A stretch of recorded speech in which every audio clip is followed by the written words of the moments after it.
be able to make decisions, for citizens to be able to have the input that we have, for citizens to serve as council members and have the ability to make decisions in the way in which they do. Father, you make many promises in your word. Two of them I want to bring to mind this evening. First, that we can approach your throne with confidence, meaning through Christ we can walk into your presence and ask boldly, and you don't rebuke us. And so I want to walk into your presence this evening and say and ask for wisdom. You also say in your word that anyone who asks for wisdom, it will be given without reproach. And so I do ask for wisdom as the various topics are brought up this evening. There will be differing of opinions, no doubt, strong differing of opinions. And I ask for wisdom to prevail for the betterment of the community, betterment of the city, and ultimately, Lord, for your glory, which is the purpose of everything, according to your word.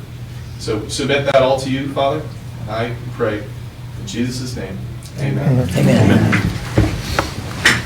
Pledge allegiance to the flag of the United States of America and to the republic for which it stands, one nation under God, indivisible, with liberty and justice for all.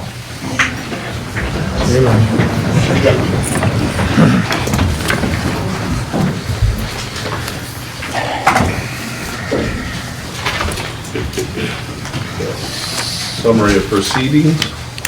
Council had an opportunity to review the wishes of council.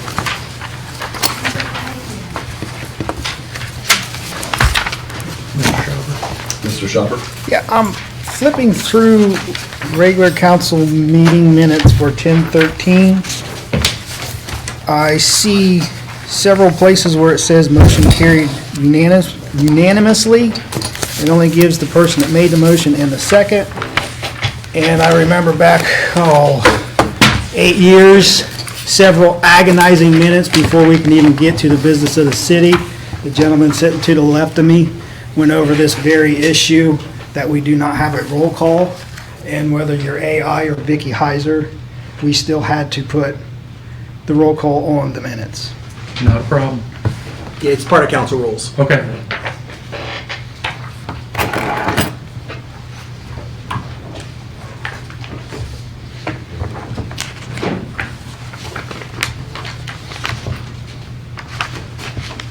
Is that a motion with those changes? No, I would have the changes. Personally, I will make a motion that we accept the minutes from September the 22nd. I have a question before we do that. For the 22nd, I have a question on page 2. In the first paragraph at the end there, it said Law Director Russell said we should just pass this tonight, and he will promise to research the itemized bill to make sure we are only paying for services rendered. I just wonder what the result of that is. Did we get any response back on that? I mean, Mr. Russell's on vacation. I can bring it to his attention as the city council's inquiring what happened with the itemized bill. Okay. And have him get to you. I can tell you myself, he has not put me on that task to go through that bill. City council's usually something that he does on his own, and if he says he was doing it, I'm sure he's gone through it. He just hasn't gotten back to you. All righty. Thank you.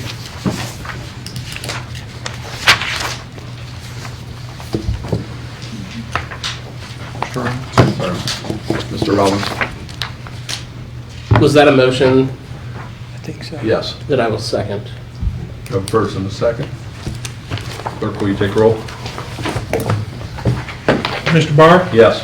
Mr. Ratliff? Yes. Mr. Schauber? Yes. Ms. Slang? Yes. Mr. T. Smith? Yes. Mr. Dickel? Yes. Mr. Rollins? Yes. Mr. R. Smith? Yes. Old business, item 1, ordinance 2025-104, commercial building code. Clerk, will you read? Ordinance requesting certification to enforce the state of Ohio's building code as to commercial building code within the city of Marion.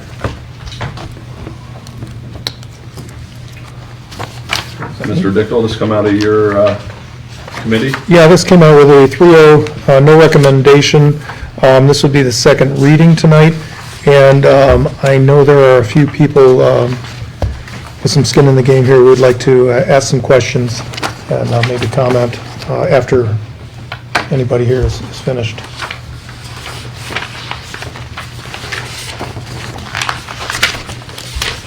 Anything from the council? Administration? Mr. President, I just wanted to put forth the fact that I received 2 emails this week. I'm not sure that council got both of those, but one was from a local contractor, Ben Stevens of Stevens Construction. The other was from Michael Deschamps from Owens Electric Company. And without reading the entire letter, both of them, basically a summary of both letters would be that they're happy with the way the state conducts our business and would like to stay with the state and not have our own building. Anything from the audience on this matter? Ms. Fisher?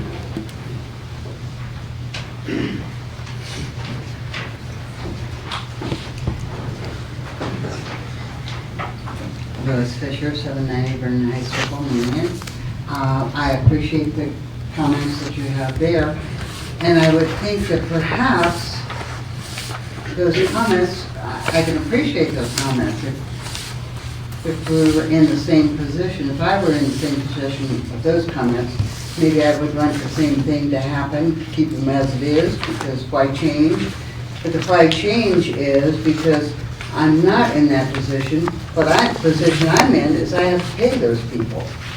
And so it isn't money out of their pocket, because if there's a holdup, if there's a revision, if there's a change, whatever they're in, it doesn't affect their purse strings. However, it affects my purse strings. It affects Luke Henry's purse strings. It affects all the purse strings that individually that we are paying for.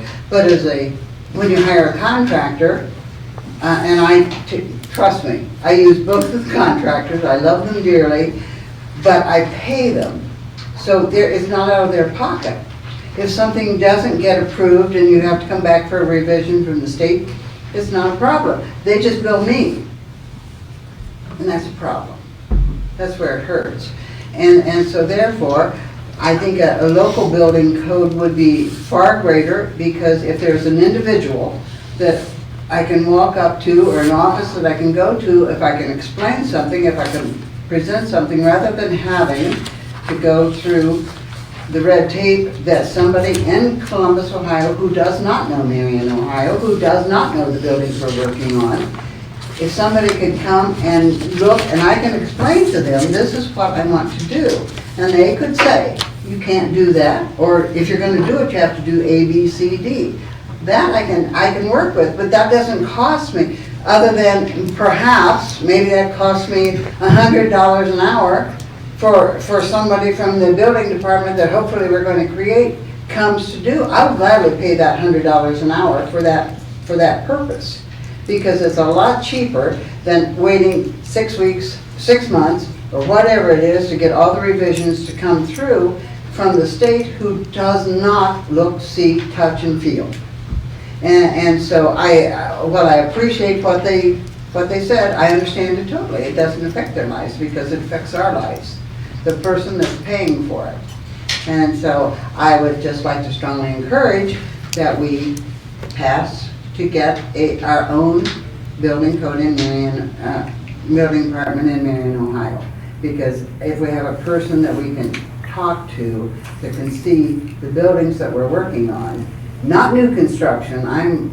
New construction is wonderful. I appreciate all that, but I'm talking more about buildings that revitalization, and that's where I'm at. But I just want to point those out. It's about the purse strings. So I appreciate it very much, and thank you very much. Thank you.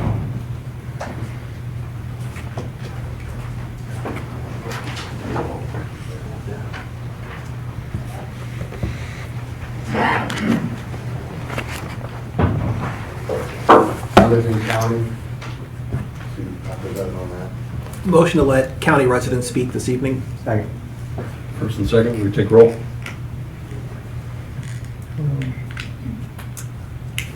Mr. Barr? Yes. Mr. Ratliff? Yes. Mr. Schauber? Yes. Ms. Lang? Yes. Mr. T. Smith? Yes. Mr. Dichtel? Yes. Mr. R. Smith? Yes. Mr. Rollins? Yes. My name's Brad Belcher. I live at 3048 Nighthawk Road. I'm also an investor and a developer here in Ohio for about 18 years.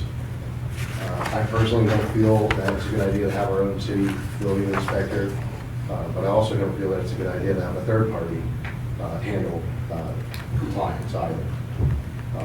For one, a lot of talk has been given about money. Some will describe it as higher upfront cost, the long-term savings to the investor at the end. The fun thing about that is that I already pay city, state, federal taxes for these positions in Columbus, for them to have them. John's there to come here and do the inspection. So when people buy a building, let's say I've never bought a building before in my life, there's some teachers available here today.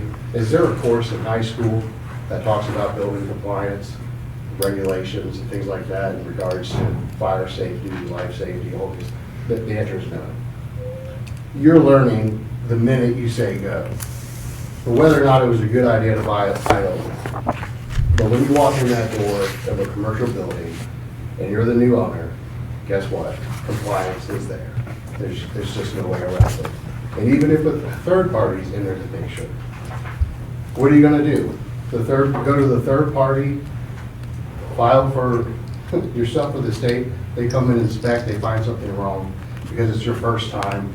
You weren't aware that there needed to be an egress light on both exits of a building. They didn't know that because they just didn't know. Well, now the plans get stopped and resubmit it, or maybe they get some grace and they're like, just throw that in, we'll come back and we call the number again.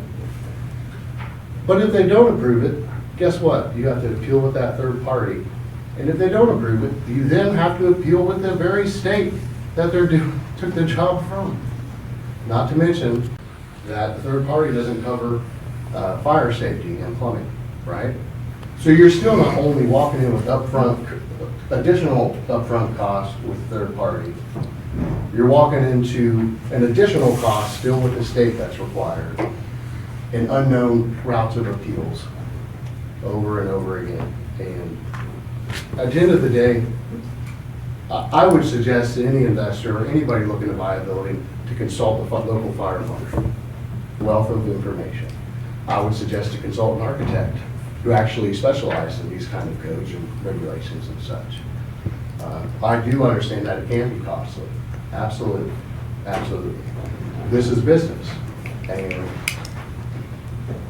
whether or not a third party can handle all of Marion City, whether or not the county adopts it, what's our recourse? Is there a perceived conflict of interest? I don't know, because the third party makes their money off of me paying them to do the job, right? So with just the perceived conflict of interest is something to be noted. But I did send a letter in, and I think everybody got it. I'm grateful for people reading and asking questions. I also sent in a very itemized list of things that I would ask that third party before even signing anything whatsoever. It's pretty detailed. Take your time to look at it. At the end of the day, who holds the liability regardless of who handles it? Me. But the city and county is required to hold a OBBS, Ohio Building Whatever Board. They're certified, and then they contract with this third party. And this third party, if they fall short with one of their investigators, guess who holds the bag? The investor and then the city. So I think liability is a big thing to look at. I'm not an attorney, but I would definitely suggest that one looks at that itemized list I provided.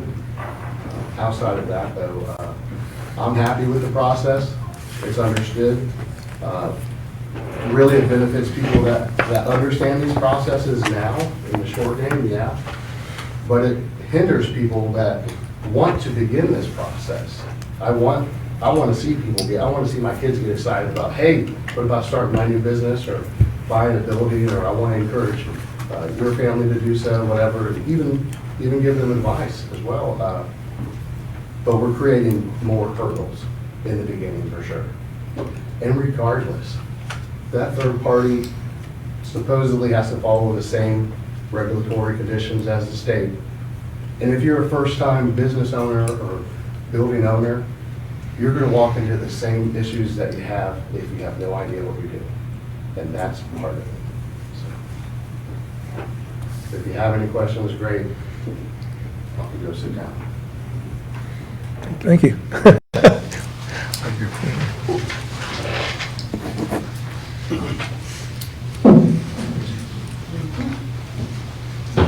Yes, sir.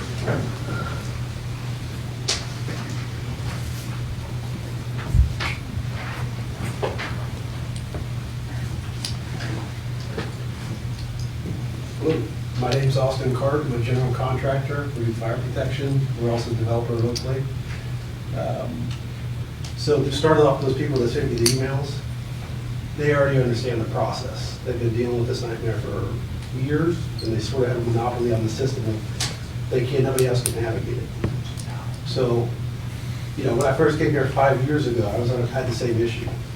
I couldn't navigate the system. So we own 9 buildings total in this town. So the first one we had issues with was the old Opera House. With 18 months on sub-meters, just a typical sub-meter installation. And then the Euler project. We had 2 years dealing with industrial compliance. We had a plans examiner that wouldn't physically respond to emails, wouldn't physically respond to phone calls. Delayed construction over and over and over again.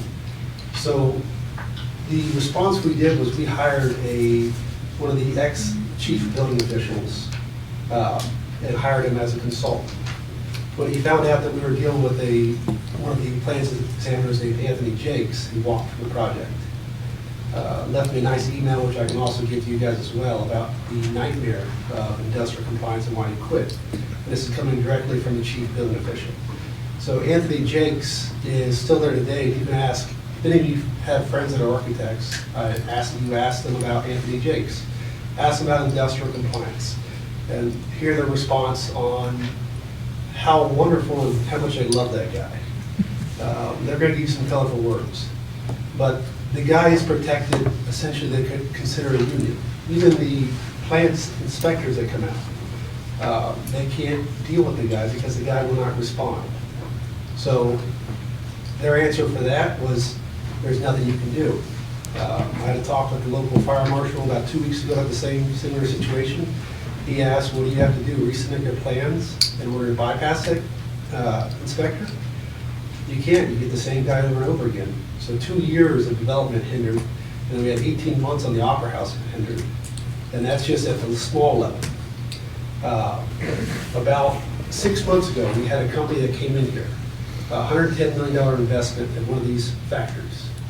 4 months ago, they were planning to leave. So what they were trying to do was hire 60 employees, and it was a total of $110 million investment. The reason for them leaving was industrial compliance.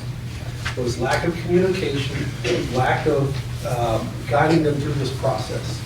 So you essentially have an economic city, correct? That sits there and tries to bring these industrial businesses in. They try to bring the job creators in. And then after you shake hands, you walk away from them. And you leave them to a firm out of Columbus to try to guide them through the development phase. The development phase is a lot more important than the bringing them here. It's what actually makes them come here. I could have filled those offices downtown 10 times over. Every time I get a major client come in and they ask, they want to move within 5 to 6 months, I have to tell them, I can't even get plans approved by them, yet alone construction. It's not the resources that we have locally that's hindering us. It's the fact that we are allowing our development to be hindered by an entity out of Columbus that could care less about us. And until we change, we're just wasting our time. There's nothing going to move forward. We can't physically develop this town. It's one thing to talk about the small little issues in downtown, but it's when you cost almost $110 million in the community, that's when it's a real hindrance. And it's happening time and time again. Now, I know a lot of the larger developers in Columbus. There's one that I know that owns 28,000 apartments. I asked them, when are they gonna come up here? They talked, they looked at land, they talked at the return. The prices, the investment makes sense to them, but they don't want to physically deal with industrial compliance, so they don't come here. It's not the fact that people don't want to invest, this town's growing, they want to do it. But the only reason your town's going forward is we bought the land, bought the properties without knowing the nightmare, we're too far in, we can't leave. So that's what's pushing us forward, is eventually you become used to the mess, and you become used to dealing with industrial compliance. And you essentially, you start knowing the names, you start having their phone numbers, their personal phone numbers. You start having the personal phone numbers of people to offer. And then when you want to do a project, you call them personally, and it gets done. And why do we have a monopoly of who can develop this town? And then you have to be within a click in order to move forward. Why do I have to have the personal phone number of industrial compliance? Why do I talk to him after he leaves work? Why is that the only way I can get things done? Why is it like that? It seems like it's you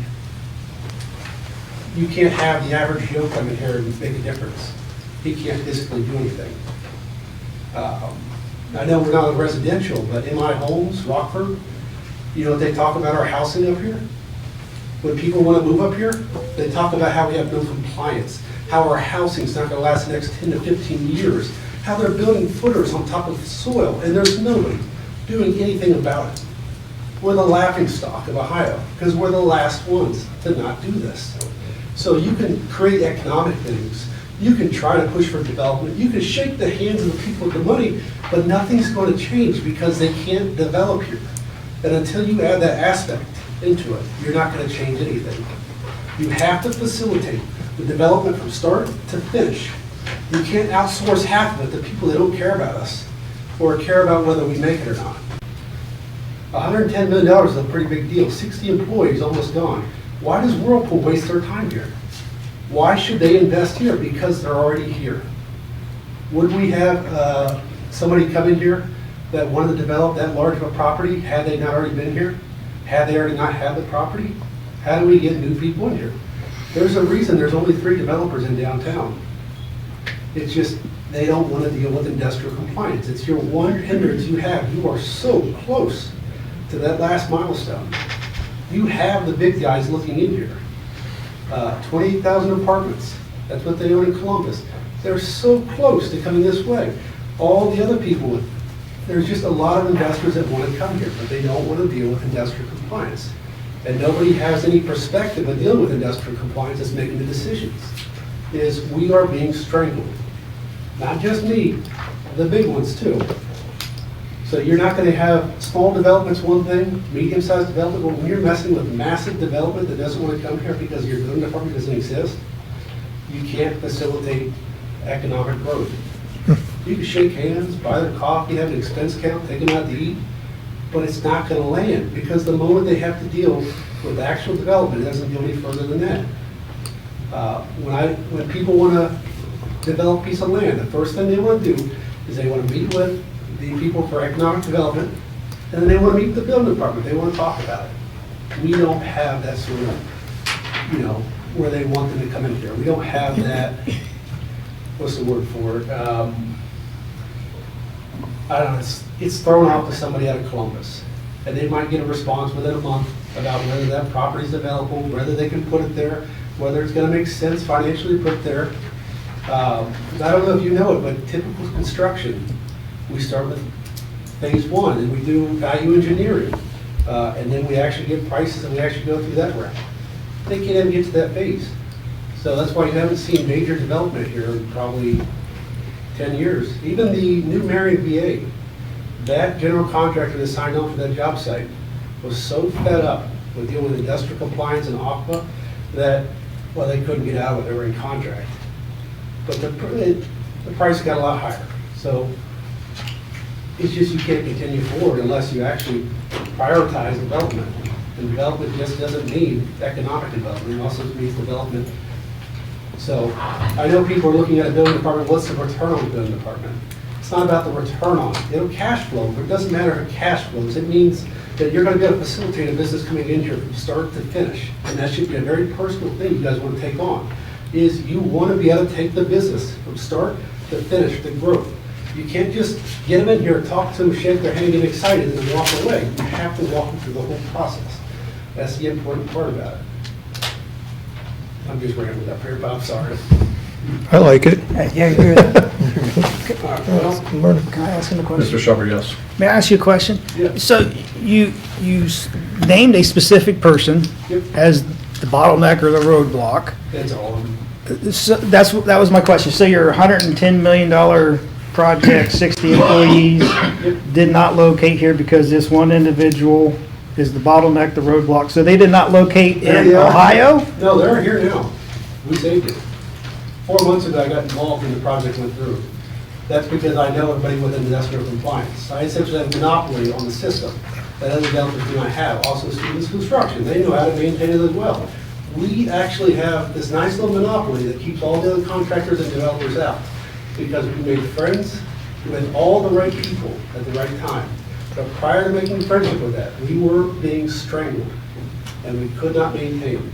It doesn't matter how much money you have in the city, if you don't know the right people, you can't get ahead. If you don't hire the right company, you can't get ahead.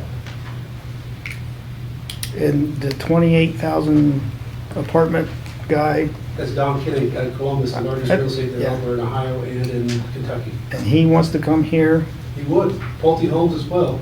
and he will come here as long as there's a third-party commercial. I can't guarantee he's going to come, but I know their biggest argument they had was about industrial compliance. Pulte Homes had the same argument. Their return, their ROI is return on investment, it's finally hitting the amount they need to. Because the typical cost for an apartment for in the mill is around $115,000 to $125,000. So you have to have a certain rent roll in order to recovery on that. And I'm just trying to figure out if it's a broader problem that maybe we can Band-Aid or sidestep by having a code enforcement, huh? Is building department. Okay, so if we have a local building department, the larger problem is the state, and we need to talk to our state representatives and get the larger problem taken care of. It's industrial compliance. I've had lawyers go after industrial compliance. I've tried to go after them for loss of revenue because they've cost me massive amounts of money. There's nothing we can do. Apparently, what's the word for it? They have immunity as a government agency. The employees has immunity as government employees. They have protections against fire no matter how bad they are or how bad they hurt an area. There's nothing we can do. Our state representatives can absolutely change if they're impacting that I have an that email from all much. CC'd on there, Ohio Attorney General, literally nothing. Yeah, I have physical emails with evidence of all this. I'm not making this up. I'm not saying that you are. It's been a brutal, brutal 5 years, but I have navigated and found a way to work around the system. I prefer not to be like that because I've been a general contractor for almost 14 years, and I pulled permits in almost every county in Ohio and about 6 different counties in Florida. I've never had this problem. It's never been about who you know in order to get a permit. We were just able to do business as business should be done. Now, do I make more money by it being a monopoly on who can pull permits? Oh yeah, I kind of enjoy it right now, but it does need to go away. I really don't understand how your monopoly analogy and who can only pull permits. Because and- industrial compliance, it's a difficult portal within to navigate. So once you become friends with the higher ups there and you have their personal phone numbers, and you joke around with them on inspections, and you make friends, suddenly they start making things happen for you. So you question their professional integrity. Yes. What's to say that that won't happen with a third party? Third party, I think we should do, basically, I think Marion County needs to invest in its own building department. Keep its own economic growth within itself, and you can navigate and you can build businesses, because right now is the time, money wants to come here. And if you don't do it now, you're just getting in the same boat. There's no reason we should be the laughing stocks of Ohio on as far as our quality of workmanship. There's no reason Rockford should be able to navigate somebody from trying to buy a home here to buy in Delaware, just simply saying because our standards aren't there. That's the biggest one, is it's a gamble to buy a house here, especially a new house. Who's inspecting the footers? Why is the drywall constantly cracking on a 15-year-old home? Why is it falling apart? I've seen them pour top of topsoil. Nobody does anything. Why should anybody buy a house here? Why? There's no inspections. Who's to say the house is safe to live in? Yes, Mr. Rollins. Well, I think it's important to distinguish that this is just for commercial properties, has no bearing whatsoever on residential. Yep. Okay. And you need residential too. At least the new builds. It makes sense. Nobody wants to live here in crap houses and crap. No, I understand that. If you're looking for revenue, there's really for revenue. That's about for a different day, isn't it? Homes, what, $3,000 a pops in inspection fees? Is, what, $210,000? That'll carry it. And it makes sense, it gives everybody peace of mind. Don't go after pre-existing, do additions, but be reasonable. We'll go for the new builds. Easy revenue, plus we're actually getting the standard that Marion deserves. All these people buying houses, first-time homeowners are buying lemons. Again, let's try to keep this just to the commercial building code. We haven't even reached, or this has nothing to do with residential building code at this point. So let's keep it simple, go for commercial, at least get everything operational, we can bring the businesses back, and we can actually make people want to be here.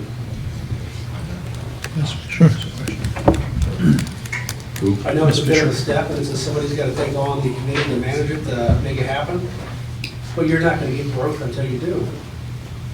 Because you have to facilitate from every aspect of it. Marion's job is to guide these business owners here. They want them here. They want to rebuild. We were an industrial giant. We can be an industrial giant again, but we have to guide them along every process. It's like a baby taking its first steps.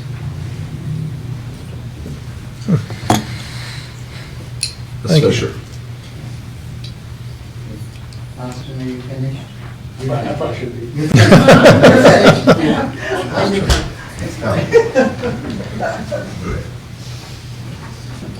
Lois Fisher, 790 Vernon Heights Circle. One question that I meant to ask beforehand, directed to the powers that be. If this building, how long is the contract that are you proposing that we have with the company at this current time that comes in? And if they don't do the job, can you get another company? That's been a question that we've had. Absolutely. We are planning on trying it out by a one-year basis to start, just to get a feel for how the process works, so we're not locked in, and if it all goes to whatever. If it doesn't, yeah, if it doesn't work, we can then we're choose to not go back. tied in. We're not locked in. We can go to another company, or we can Yes. go back. So Absolutely. it's just moving forward to see if it works for a one-year period. Exactly. Okay, thank you very much. One clarification. Anything further on this item? Anyone in the audience? Yes, sir. Should we add a sundown clause in this? James. James Lloyd, 119 West Huber Street. Now, I'm not involved in all the stuff that Austin is involved in, but I do have two small stories about dealing with industrial compliance, one of which, believe it or not, happened this morning. So, about a year ago, I guided two tenants opening up next door to each other through the process of getting occupancy certificates for existing buildings. One of them paid the bills, inspectors came out, everything was good. The other one did all the same things at the exact same time, and industrial compliance never got back to them, and they got put in what they call a limbo folder.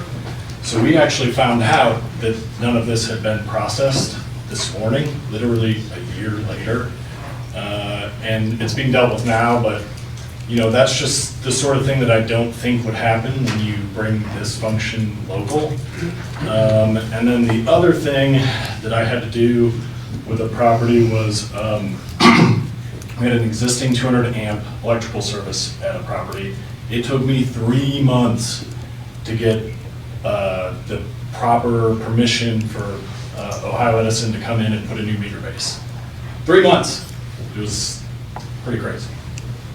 That's all I have. Thank you. Mr. Belcher?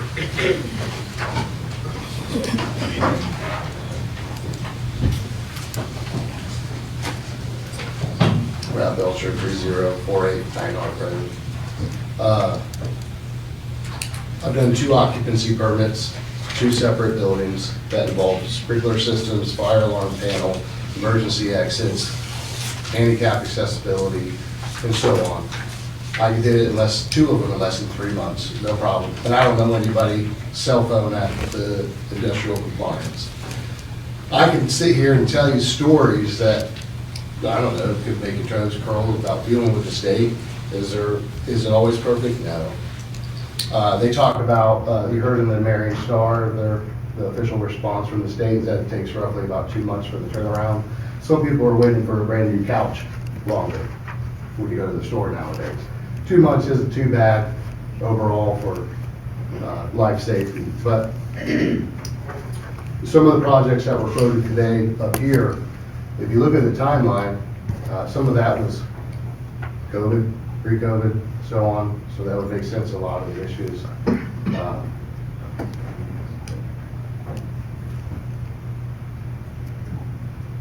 If this be the case, how did we get that brand new nursing home? Did somebody know somebody over there? Maybe. If this be the case, how did we get the new VA office building? I mean, that's state of the art. If this be the case, on and on the list goes. You could take 20 minutes and find 20 brand new builds, commercial properties, whether people are living there or receiving services there. It's happening. And I want to point back to that conflict of interest part with that third party, that when you can make a monopoly, you will, and you heard it here.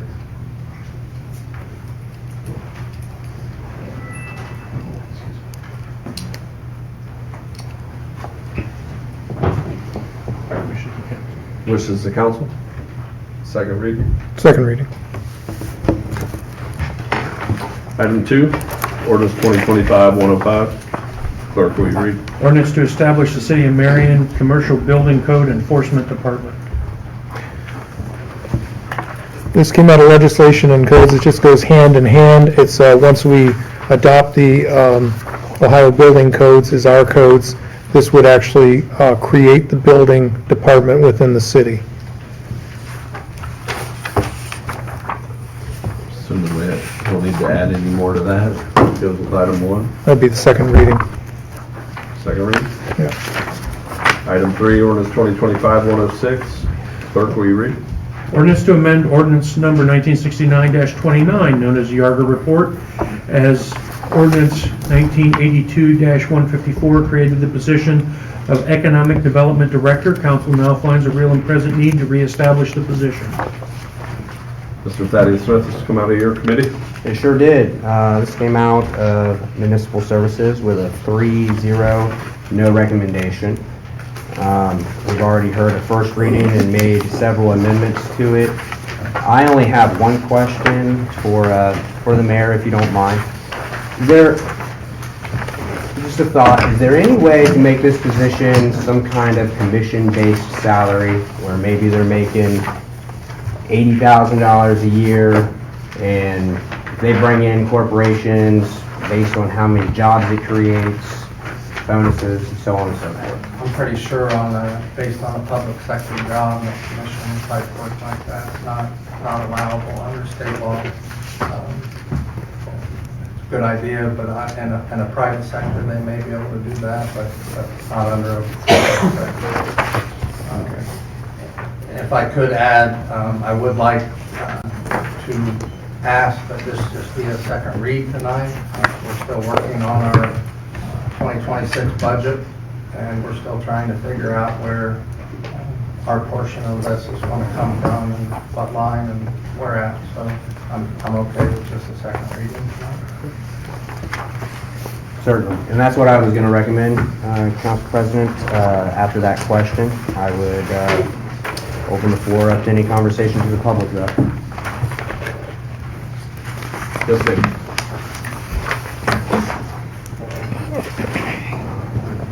Teresa Lubke, 555 Normandy Drive. As I was reading the position description, I had a question for council. I didn't see the section that sometimes is called effective end results or goal. Like what? How will you measure the success of this position? I did not see that in the position description. Did I miss it or what? How is that going to be communicated to candidates? What is success? What's going to measure success? Mr. Mayor, do you mind answering that question? They'll be answering directly to you. Yeah, I think that actually that would be, after the person is hired and by the mayor and the commissioners expressing their goals and objectives that they would like to see out of that position, basically like an evaluation that we give other employees. I don't think a lot of times you see that in the job description. I think it'll come after. I would just encourage you to make sure, working with administration, that that's clear up front, because it has seemed like in the last decade or so, it's easy for economic development to say they've been successful based on how many visits they've had or conversations they've had, but what is the actual expectation that's going to define success of this position? And to be clear with the administration before you approve the position. Thank you. Any other comment? Wishes of council would be a second read? Second read? Yes, sir. One thing that I kind of just now thought, I don't even know if this is a concern of anybody else or not, but this being a governmental job, a director within the city, historically, every new mayor, there are directors, as far as safety director, service director, and I assume at this point, budget director, that is not safe from administration to administration. And where does this job fall in that, and how do we distinguish this job as being more like the head of parks or streets or utility billing, or a director that typically stays versus one that does not? That's a very good question, and I think that in our line of thinking and what we've had conversations about with the commissioners and us is that you're exactly right. This would be more of a position that would stay rather than a director type position that would change from administration to administration, because that certainly could have a negative impact if you have somebody that's doing a really great job and a new administration comes in and all of a sudden you're out. So I think when we do the, if we get this passed and we do the contract with the county for, say, a 5-year period, and that contract would be in place for 5 years for that person, year after year after year, and then be renewed at the end of the 5-year period, is what I have in mind. Okay. For that.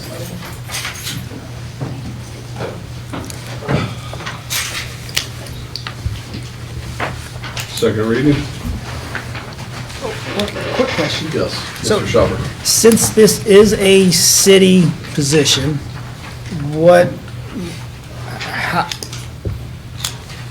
is the county actually going to recognize that this city position is going to be the economic director for the entire county?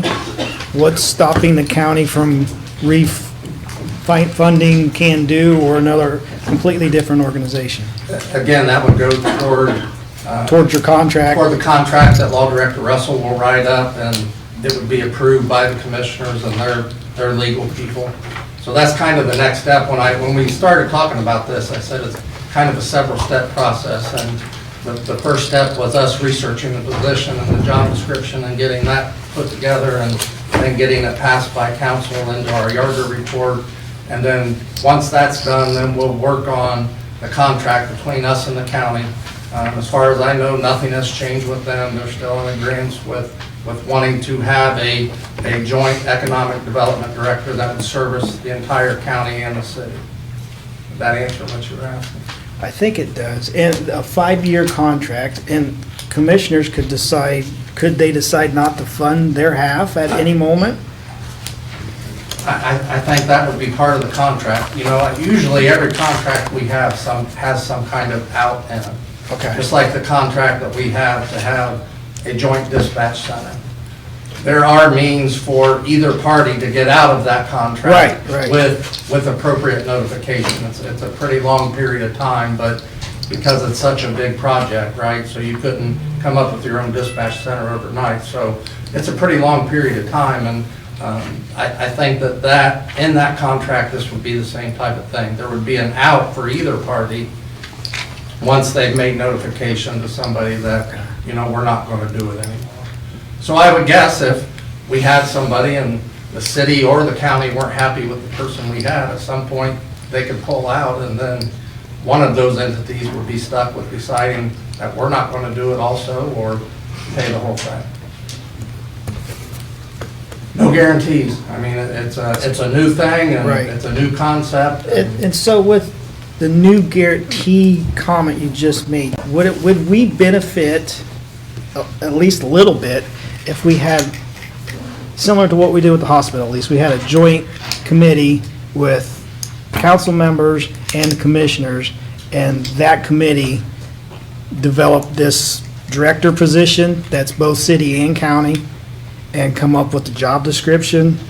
This has been a joint effort with, they've been given, when this job description was developed, with the exception of a few changes that you guys made last week, they were shown the job description and approved what we had put together.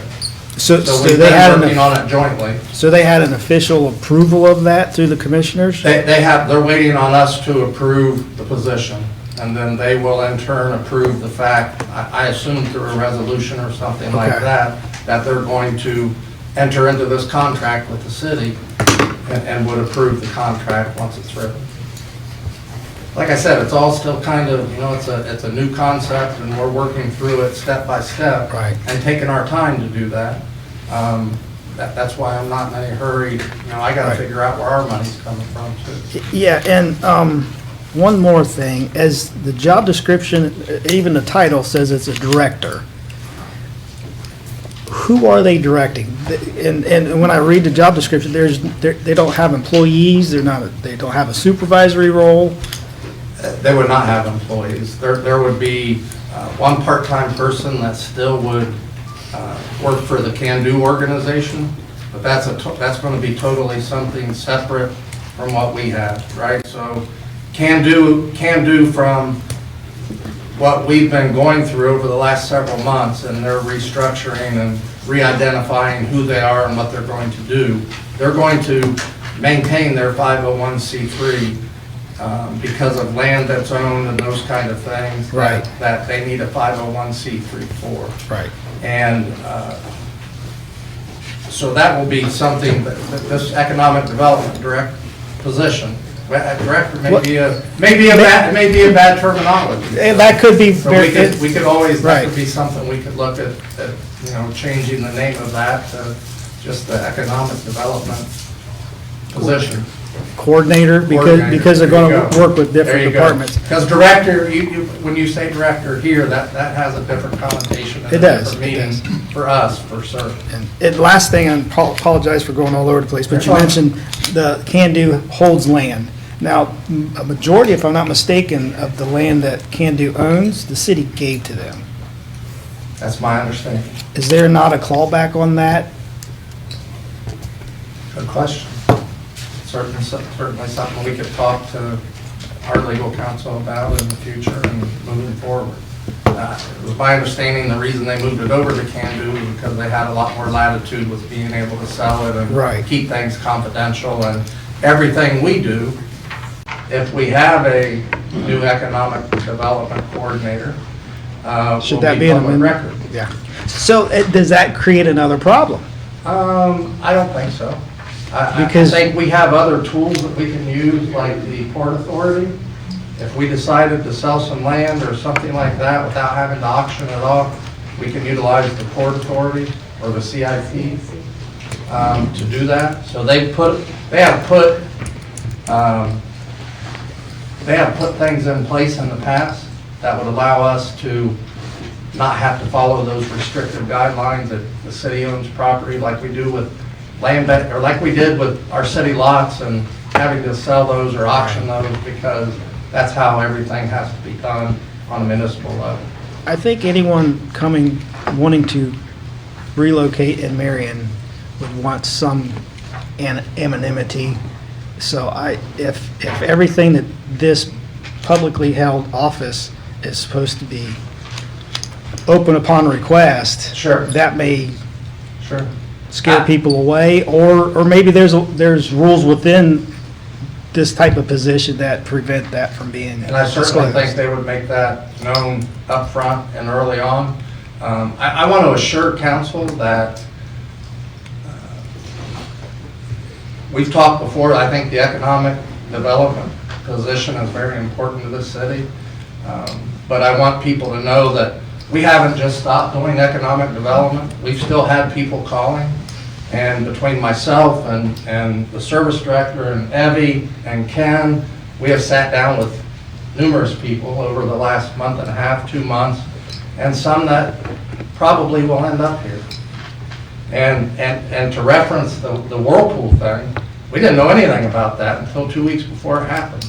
So that one was kept very high level at the state level through One Ohio and Jobs Ohio, and they kind of did that all themselves and brought us in on the end of that.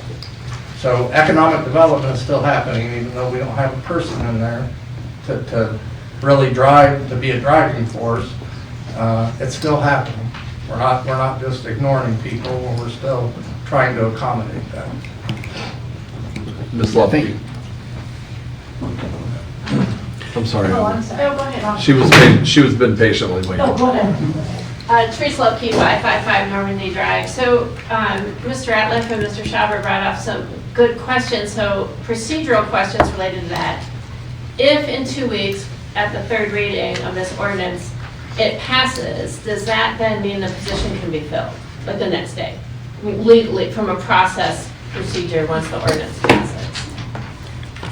I would say yes, but Requires I would 30 say days after no. the mayor's signature. There needs to be an appropriation. Well, A, it would take 30 days for it to go into effect because there's not any emergency. And B, it would need to be funded. So, so no, until that the funding is there. And so I think that the outlook when it was proposed was January 1st. Okay. So it would probably, I will not be here January 1st on council, but I'm going to assume that it would be part of the new budget once that is proposed to the new council. So at least there is that stop in there, because as I'm listening to things this evening, it seems like it might be a little bit premature to approve the job description if you don't have the agreement with the county done yet. Because to write the job description, you should have an agreement on what are the objectives for this position, you know, and know that you have that money coming in from the county before you put an ordinance in place that says you're going to pay somebody up to $120,000. Just seems like maybe the process has gotten out of order.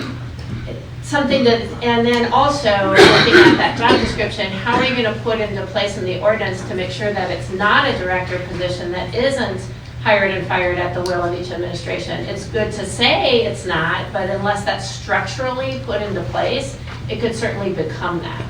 So I think we need economic development, but I don't know that, I just think there's some things in the process that need to be really examined before this just gets passed. Just to address some of that. So I think, and I have not been in any of them, but I think that there have been conversations on both sides of the street. Somebody has to act first.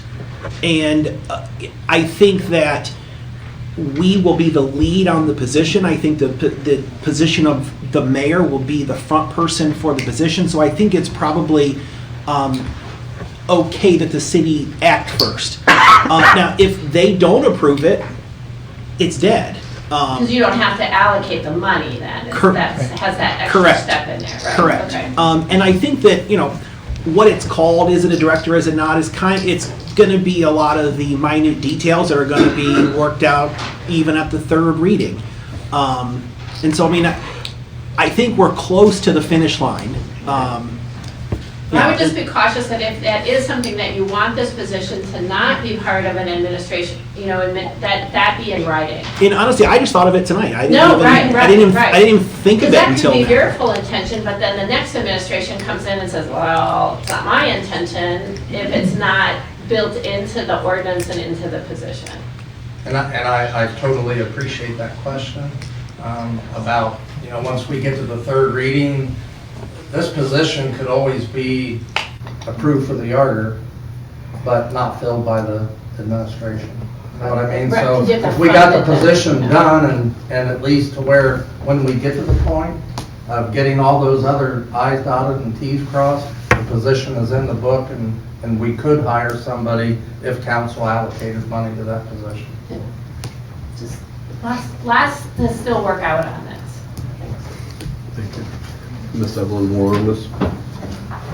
I was just going to add, I kind of wanted to jump on what Councilor Schaber said in terms of coordinator, because some of the things that Mr. Hart mentioned is that when it, let's say, building code, that is part of what economic development does as well, is you are actually holding their hand to some extent from concept to finish.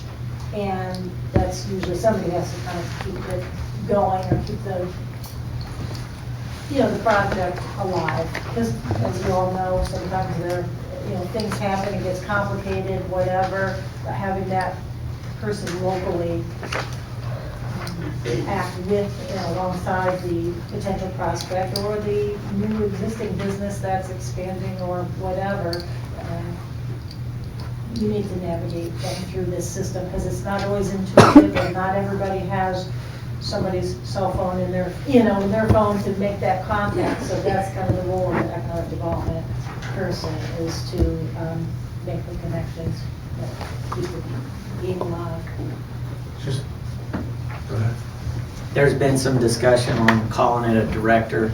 Just so everybody's aware, my position is assistant law director. I don't direct individuals in my office. I'm directing how the law and the administration of justice for the city of Marion should be. So that's why I'm called a director. I'm just saying, here's how the law should be applied. Here's the interest of justice. I'm directing that general thought on how to apply the criminal law here in the city of Marion. Economic development, he is directing and making recommendations on how to economically develop the city of Marion and move it forward and bringing it in. He's not actually, director has several different meanings. It doesn't actually mean you're going to be directing other people. My staff is essential to me, but if I had no staff, I would still be called a law director because I'm directing the position the city of Marion has in enforcement of our laws before the courts. So that's why it's just that I'm directing that general idea on how it should be applied. I'm glad he brought that up because when we appoint a director, with service director, safety director, they're actually given an appointment letter by the mayor saying you are appointed to this position for that term. I do not see the economic development director as being an appointed person, if that makes sense. Just a little bit further on what Evie said is, it is so important for us to have, and I think Mr. Cart brought it up too, is to have that one-stop shop that somebody that's coming to Marion can say, hey Mayor, hey Evie, hey Mike, whoever it is, we're considering coming there, where do we start? And we say, we're having a meeting. We all come to the meeting, they all sit down, and they start with that one stop right there. So everybody's in the room, we're all there to answer questions for them. If I need my engineer or my sanitary engineer people in there, we'll do that too. So that's how we've handled it since we've been without a director, and it seems to have worked very well. That's great.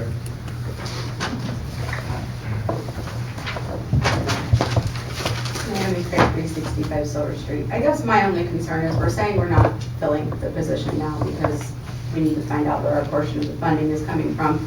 And I think it might sort of piggyback off what Ms. Lopke said. I would feel more comfortable if we had something in writing from the county that said, hey, as the county, we agree with the city of Marion that we do want to create this position and we are willing to fund up to X amount of dollars in salary, taxes, benefits, etc. Because we can create this position, it can go in the Yarger report. The county can say, we're not going to fund any of it. Now it's in the Yarger report, it exists, and it can be filled regardless of the county picks up half the money or not, up to $120,000. So if we find the money, no, Mr. Rattler shaking his head no. Not unless you appropriate the money. Well, for that's that. where, that was my next thing.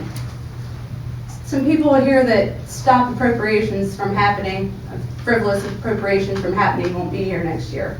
So when we don't have the money for this, and the county won't kick up their half, and it still gets filled, is what my concern is. That we fill this position when we don't have the money next year. When the voices of reason are gone.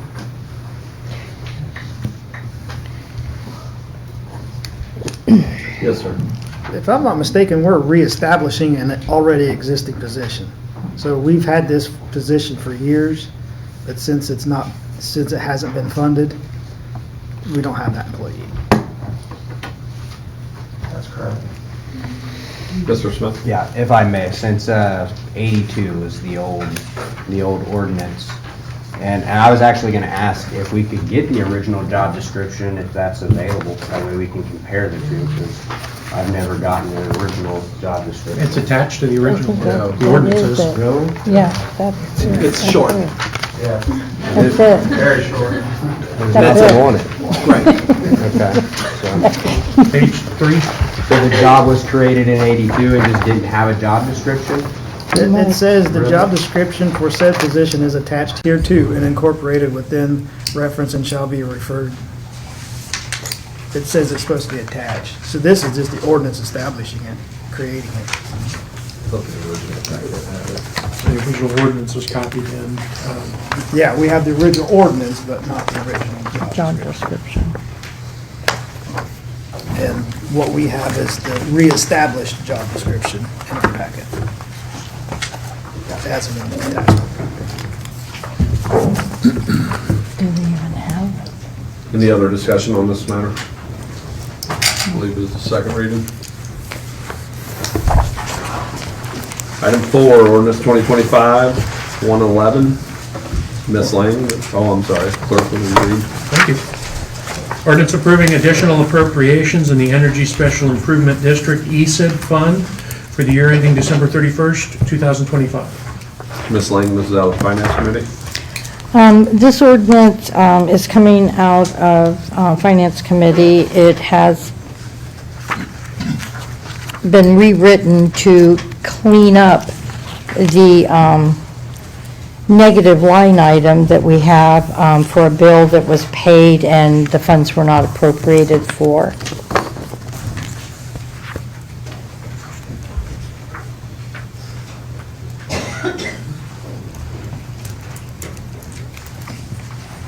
Any discussion? Mr. R. Smith? Yes, this is just a spelling correction. In the seventh whereas, it says for the city council for M-A-T-I-O-N rather than M-A-R-I-O-N. This needs to be corrected.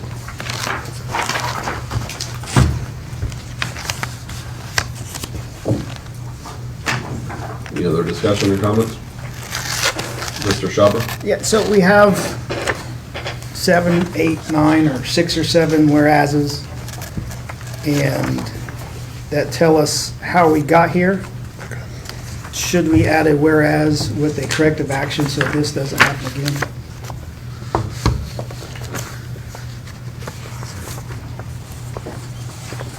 I would make that as an amendment, but I don't know what the corrective action is, so it doesn't happen again.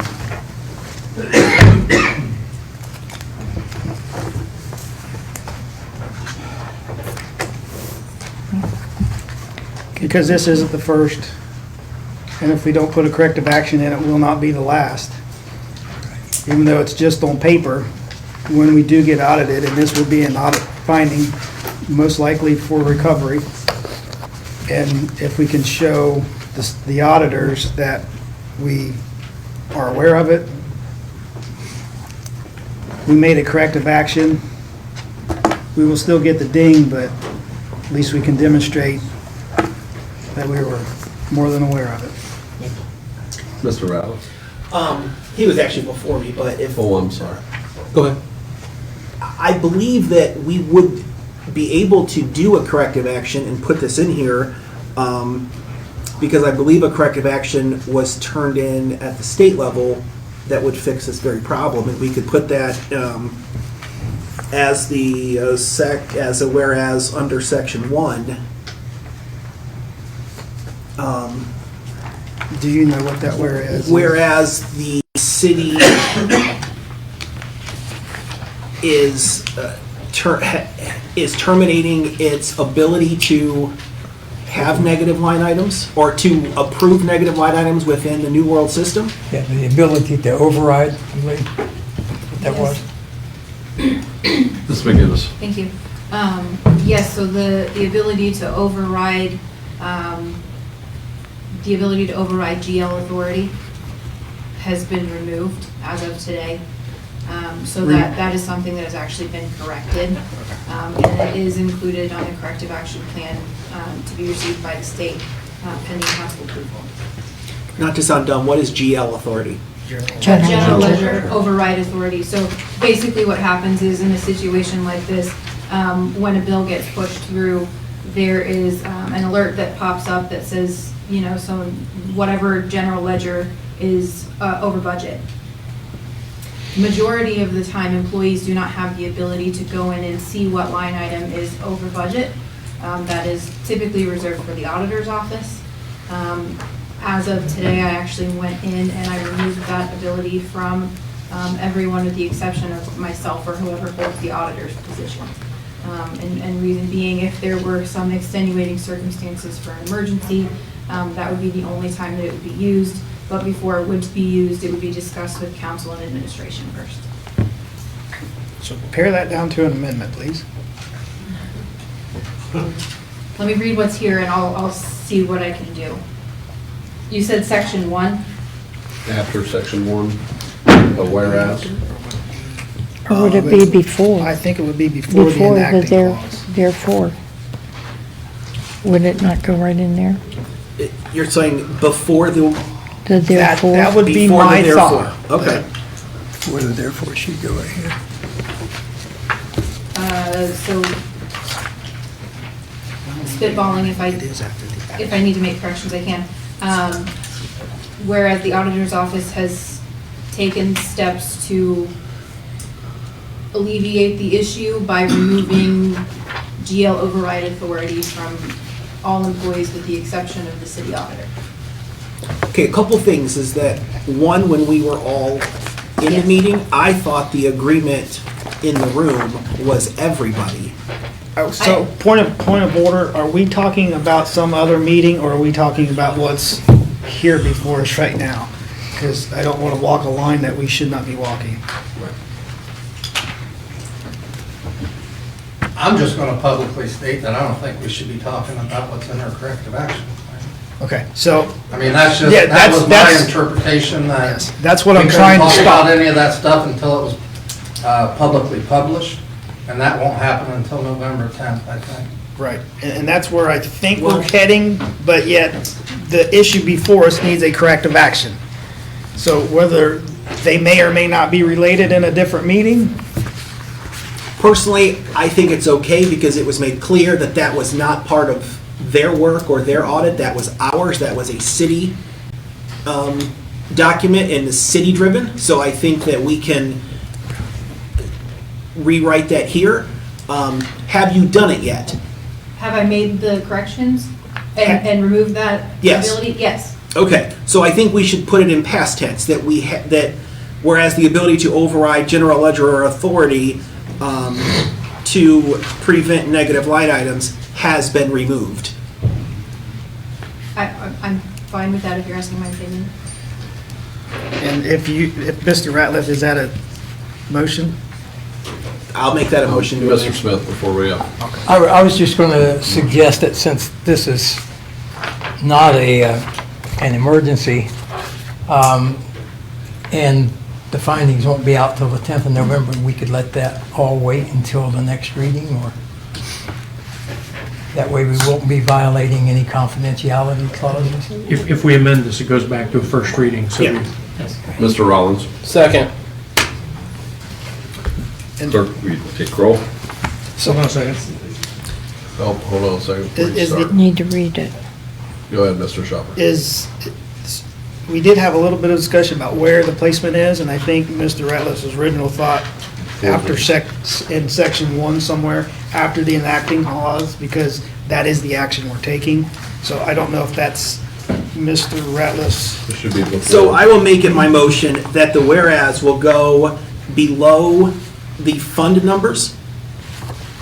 So it'll become section 2. So it will be in the enacting clause. It's something we've already done anyway, so it would be fine to be in the enacting clause because it's already been enacted. And it would say, whereas the ability to override general ledger authority to prevent negative line items has been removed.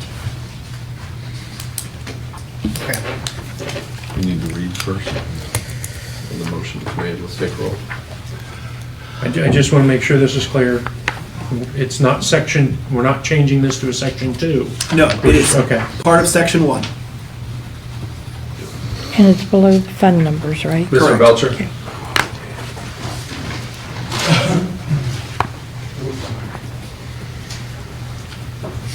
Route Belcher, 3048 Magnolia Road, Marion, Ohio.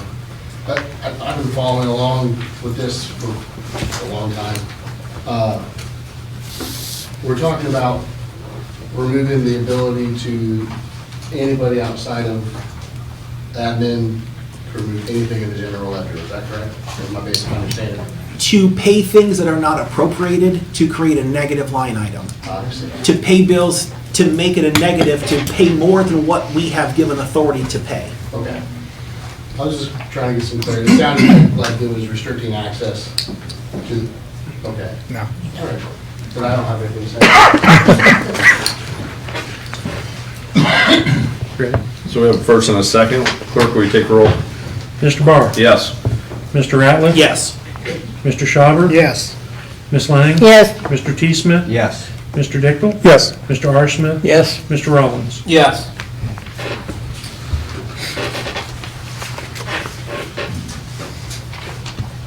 Mr. Shopper. Before I go, he needs to read as amended the heading.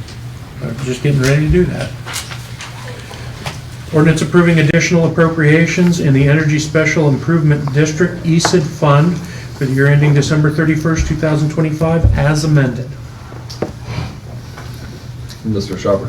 So, we learned through committee that there were 2 ESID payments made incorrectly.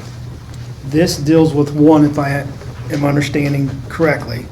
The other one was an ESID payment where the property owner defaulted, did not pay their property taxes, but the city sent the ESID payment on to the Port Authority anyways. So do we address that in this ordinance, or do we have that come up through committee and do a similar ordinance and corrective action? And this ESID payment refers to the email that I sent over 2 weeks ago and have not heard from a single soul about it. Mr. Ratliff. I'm not the chairperson, I don't want to talk out of turn, but the Finance Committee is addressing this at the next meeting.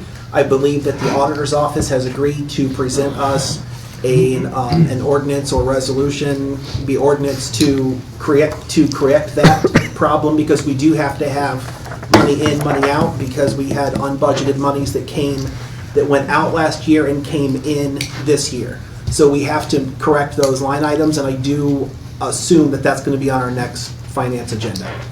Okay, good, because I firmly believe that ESID payment rises to the level, if not worse than the $156,000 IRS oopsie. I would agree.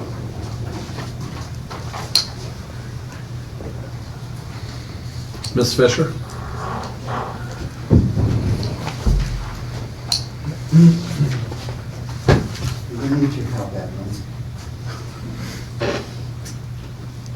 a little out there, confusing. I just want to simplify something, is that when we started the ESID, you had to have someone start it, and with Evelyn's help, I did. It was never, and it is to this day, the money that is paid, and mine is paid, as everybody knows, I followed through, I paid everything I was supposed to. I'm clear of this, so I can say this. But if I did not pay, Toledo would come after me. You would not pay. Right, so stop you right there. So there was a payment, there was a property owner that has an ESID project, Right. financed through the Port Authority, did not pay their property taxes. Exactly. The city went ahead and paid it for them. Wrong. Absolutely it's It's wrong. wrong, It- yeah. That's, herein lies our problem. That's what we're Therein lies saying. the problem. So Yes. the Port Authority was never made You don't aware. allow anything because you didn't follow the regulations Right, that were set in place for this. Right, exactly, because we should have notified the Port Authority for. And let them call And they would have their loan. defaulted on them, and they would have had 30 days to pay it. And they could have called their loan, and if not, they could have taken their building or taken their equipment out or whatever they had as collateral. Exactly. Exactly. But you, as a taxpayer, covered that bill. Yes, because I am the recipient. I was the recipient. I paid it all. We got the ESID started. I'm still chair of the ESID board. So I just wanted to clarify, I have authority in this with Evelyn's backing. I have authority. And no, it should never happen, and the ramifications that you're taking, or what you're doing now is to prevent this from ever happening again, but you're dealing with human beings, if it could happen again. If you don't know what you're doing. And that's the reason for my email, is to figure out why, who was involved in this, and what transpired to make that payment. And crickets, not one individual of the 5 on the email has responded. That should alarm everyone. Really should alarm everyone when we're quoted in the newspaper saying that we've totally given up on communication and we don't even go into that office. Well, may I ask who the emails went to? Obviously, I didn't receive them. I didn't either. We're clear. Okay, who did they? May I ask, is that public knowledge or is it? Sure, yeah, I'll send you the email. I don't know, I don't remember who, I think I got one. Yeah. But I had no knowledge of any of that, so there was nothing for me to answer to that. Right. Yeah. You have to have knowledge, you have to have knowledge in order to answer Right. this. So that's why I'm asking, So- who was the email sent to? Because if it was sent to anybody in the audience, they wouldn't respond if they didn't have any skin in the game. Okay, so the direct portion for the mayor, since he stood up, said he didn't, he is the supervisor, for lack of a better term, of the, at Not the of the time. auditor. Hold on, let me finish. Of the budget manager, budget director. And at the time, the current budget director is different than what we had at that time. I want to know their role in it because they're the budget director. And I think she did answer, correct?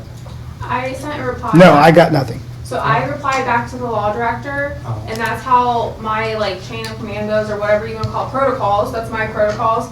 When we get a request or anything like that, my reply gets sent to the law director. From the law director, he will then direct me to send a reply or whatever his steps are at that point. Let me answer it. So, I'm trying to answer your question. Right. So, and she is correct, that goes back to the law director, and I think he was included in this email Yes. also. But it was very apparent and obvious to us that our budget director at the time had nothing absolutely to do with it. We, meaning the budget director or the mayor's office, nobody approves the auditor's POs except the auditor. Correct. So we had, the only person that had any skin in the game would have been the auditor's office, period. Okay, so then why do you have to ask the law director permission to tell me exactly what you just said? Because I didn't feel like I had any, just like him, I didn't feel like I had an answer to give, so. Then that's your answer. And that's what I sent to him. I said, I don't feel like I need to reply because there was nothing on my part that could have been done. It was, like, didn't go through me or my office or Tacy or her office either. So, again, if we didn't have a reply, And we usually send replies to him just as a check and balance to make sure we're answering correctly, to make sure we're not missing something. And could I inject just one thing? This is not, and this is what you've been talking about, but this isn't an item that should affect the budget at all. The budget director, the mayor, it's something that, This item we're talking about tonight was paid because there wasn't enough funds in the line item. That's what's the purpose of the budget director then? well, they don't, okay. Just in case I mess it. Please do, because I'm going to say something and it might not be proper. The funds were in there. And again, I wasn't necessarily in the loop on all of this, but the one thing, because I'm usually the contact for the Toledo Port Authority, and then in the past, as all of this ESID, for those of the citizens that don't maybe understand this, when a entity decides to use the ESID, they're basically getting a loan from the Toledo Port Authority, and those loan payments are paid to the county with the taxes as a special assessment. So they pay their property taxes plus they pay whatever their loan agreement is, and it's usually maybe just twice a year, probably the same as the property taxes.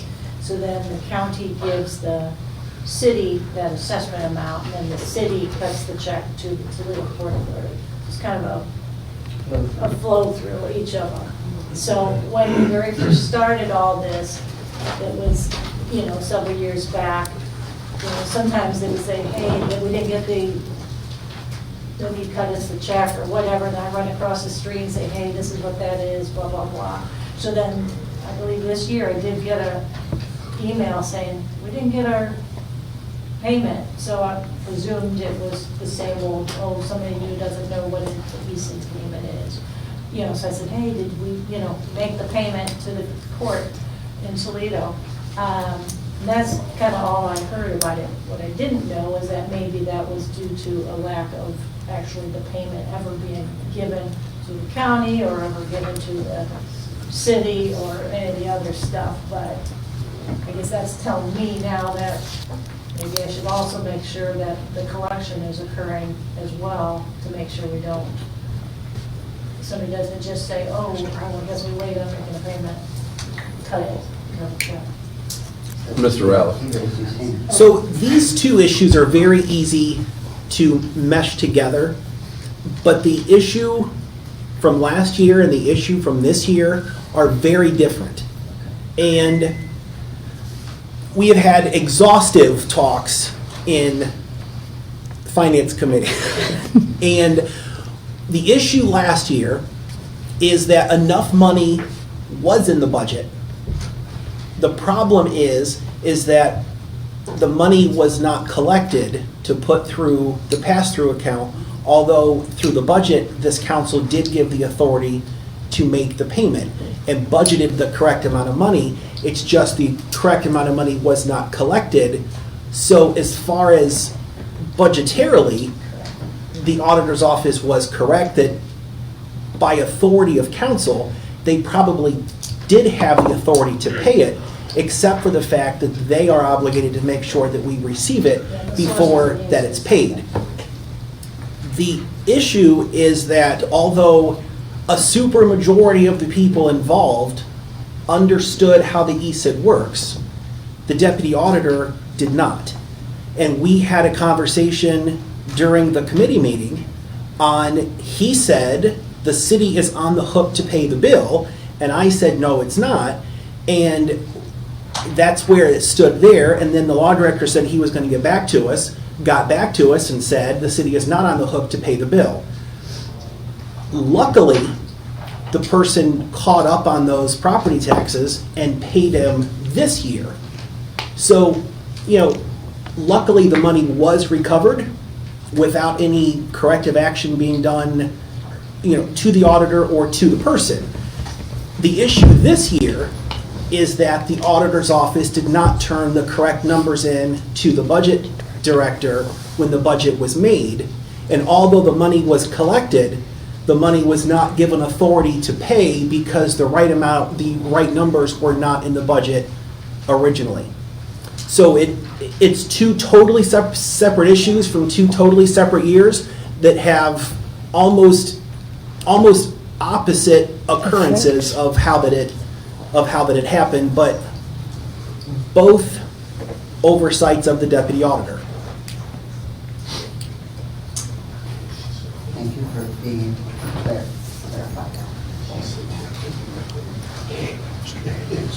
Mr. Daniels.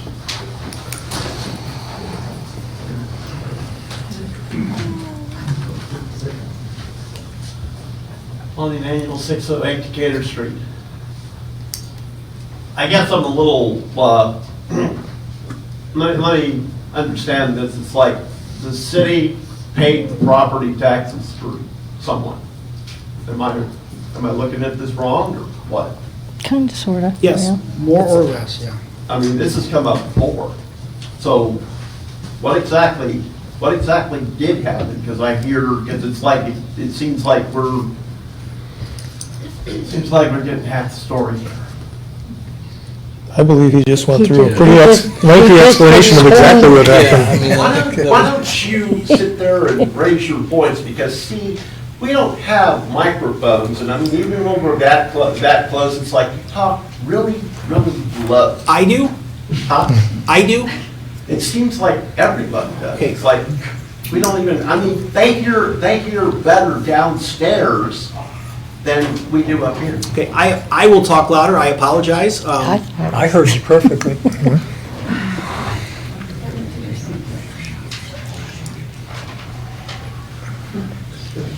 But just to restate louder, what happened last year was that money was paid on behalf of property taxes that were supposed to be collected, and the property taxes were not collected. And they were not collected until this year, but the money was paid last year. And we need to take in the next finance committee corrective action of how we are going to fix that on the books so that that reflects that appropriately. Man, I hope that they can get it on the ballot next year and we don't have to worry about any of this, but that's just me.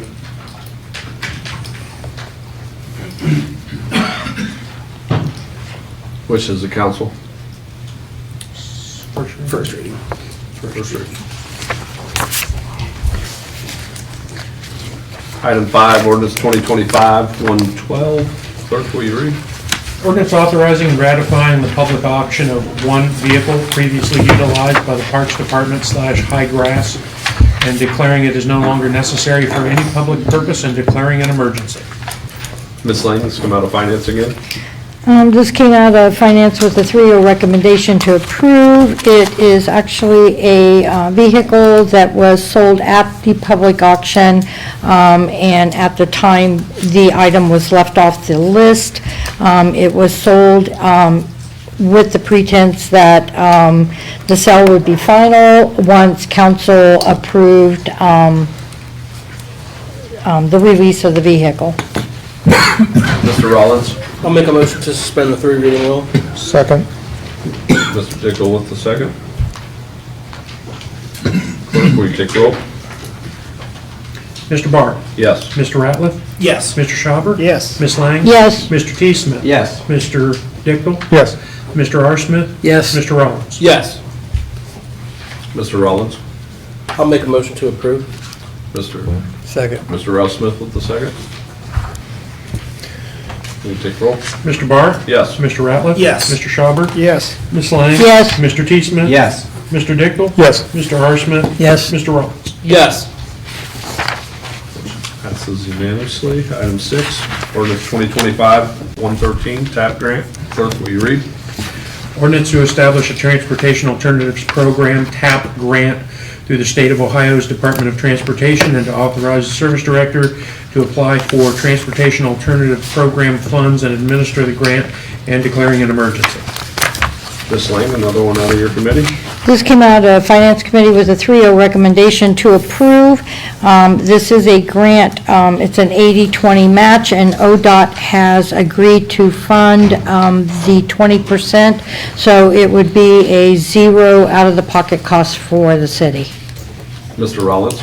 I'll make a motion to suspend Mr. the 3 reading rule. Rob Smith? What's the second?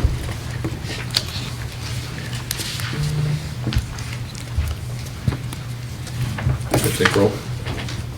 Mr. Barr? Yes. Mr. Ratliff? Yes. Mr. Schauber? Yes. Ms. Lang? Yes. Mr. T. Smith? Yes. Mr. Dickel? Yes. Mr. R. Smith? Yes. Mr. Rollins? Yes. Mr. Dickel? Motion to approve? Mr. Rollins? Second.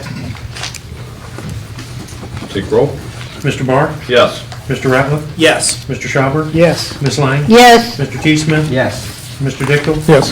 Mr. R. Smith? Yes. Mr. Rollins? Yes. Mr. Dickel, that was a yes? Yes. Okay. Ordinance passes unanimously. Item 7, ordinance 2025-114, Downtown Arch. Clerk, will you read? Ordinance authorizing the auditor to appropriate the necessary funds and accept reimbursement funds from the Cultural and Entertainment Zone Program through the State of Ohio's Facility Construction Commission and declaring an emergency. Ms. Lang, another one out of the Finance Committee? This also came out of Finance Committee with a 3-0 recommendation to approve. These are funds that are will be appropriated. Tri-Rivers is building the arch, so it's just going to be adding the money to the budget. Mr. Rollins? I'll make a motion to suspend the 3 reading rule. Mr. Ralph Smith? Second. Mr. Barr? Yes. Mr. Ratliff? Yes. Mr. Schauber? Yes. Ms. Lang? Yes. Mr. T. Smith? Yes. Mr. Dickel? Yes. Mr. R. Smith? Yes. Mr. Rollins? Yes. Mr. Rollins? Make a motion to approve. Second. Mr. Ralph Smith? Any more discussion? Take roll. Mr. Barr? Yes. Mr. Ratliff? Yes. Mr. Schauber? Yes. Ms. Lang? Yes. Mr. T. Smith? Yes. Mr. Dickel? Yes. Mr. R. Smith? Yes. Mr. Rollins? Yes. Another one passes unanimously. Item 8, ordinance 2025-115, Barks Road TIF. Ordinance authorizing the auditor to make an appropriation to the Barks Road TIF fund. Ms. Lang? This came out of Finance Committee with a 3-0 recommendation, and this is to add funds for professional services. Mr. Rollins? I'll make a motion to suspend the 3 reading rule. Mr. Ralph Smith? Second. I have a question. Yes, Mr. Dickel. Is this listed right under item 8, under vehicle disposal ordinance? I think they just got copied and pasted together or something. So where does it stop? Just the vehicle There's a disposal? little break in between the PDF and the ordinance. No, the other half of that ordinance didn't get taken out, I'm sorry. Okay.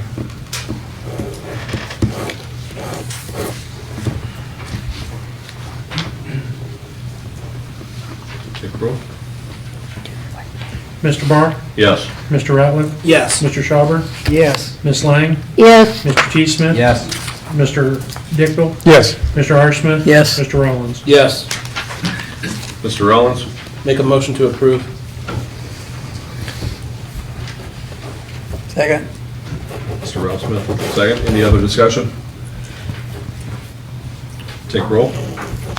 Mr. Barr? Yes. Mr. Ratliff? Yes. Mr. Schauber?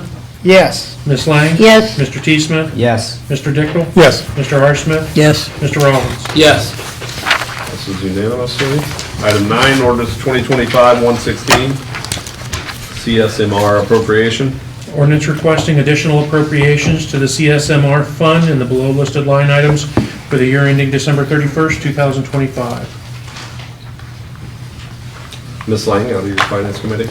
This came out of Finance Committee with a 3-0 recommendation to approve. These are funds that are paid by contractors to the city, and once the project is completed, then the funds are paid back to the contractor after inspection and verification that the job has been completed.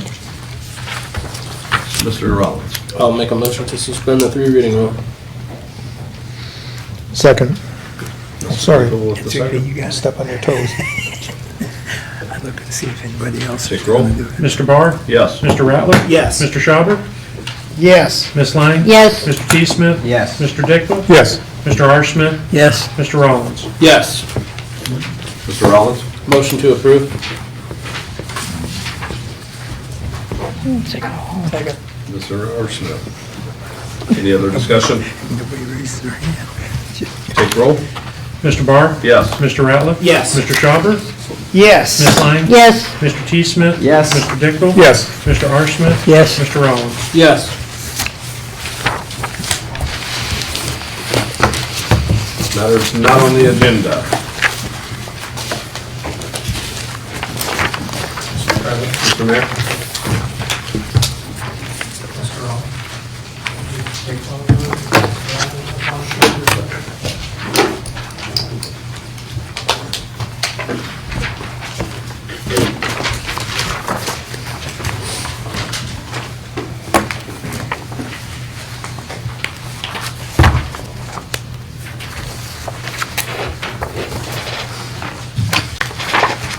Mr. Collins, is these good to the audience or back here?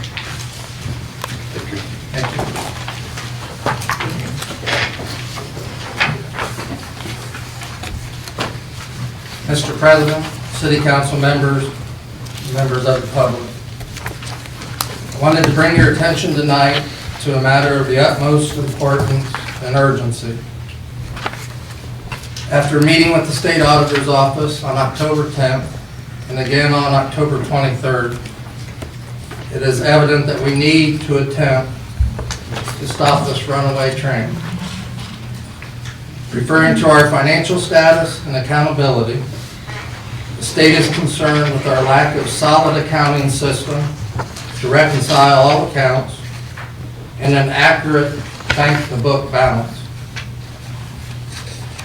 After consulting with the state and my senior staff, tomorrow morning I will be sending the following letter to David Thompson, Head of Local Government Services for the State Auditor's Office. I wanted council to be aware and informed of this request and be able to have a conversation on the matter and ask any questions that I might be able to answer. And I'd like to read the letter that I intend to send in the morning. It says, "Attention David Thompson, Auditor of State, Local Government Services, 65 East State Street, Columbus, Ohio, 43215.